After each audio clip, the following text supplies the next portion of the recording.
BMW 2021 թվականի X6, X-Drive 40i, 340 ձիաուժ։ Անվահեծերը R22 գործարանային, ավատողերը ամառային են, նոր են։ Դե բնականաբար ղեկը, որ ես միշտ առանձին նշում եմ լիպիստոկներով, ինձ ահավոր դուր է գալիս, շատ հարմար է։ Աուդիո համակարգը հարման կարդն է, ինչպես նաև իր այստեղ մեծ մոնիտորի վրա կա CarPlay, կա wireless charge հատուկ հեռախոսի համար, ինչպես նաև USB ու այս մեջի ինտերիերի այս լույսերը, որ տեսնում եք, սա կարելի է custom-ել փոխել, երկու նստատեղները տաքացվող են, էլեկտրական են ու շատ կարևոր մի հատ բան, մեքենան ունի պանորամային տանիք։ Մեքենայի ետնամասում ամեն մի նստատեղի հետևը կա Type-C անցքերը, հետևը զարյատկա դնելու համար, ինչպես նաև այս սա հատվածը կլիմատ կոնտրոլի հետ կապված հետևը առանձին է, որ կարող են այստեղ առանձին ջերմաստիճան ստանալ, դե բնականաբար ուրիշ ճանապարհ գնում առանց բաժակի տեղերի։ Այստեղ կա երկու հատ բաժակի տեղ։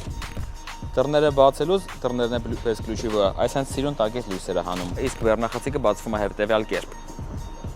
Այս մեքենան գտնվում է Հայաստանում եւ մաքսազերծված է։ Եթե ուզում եք իմանալ գինը ու ումից պետքա գնեք, կարդացեք բիոյում։ Այցելեք Հայ Կարաժ ավտոիմպորտ։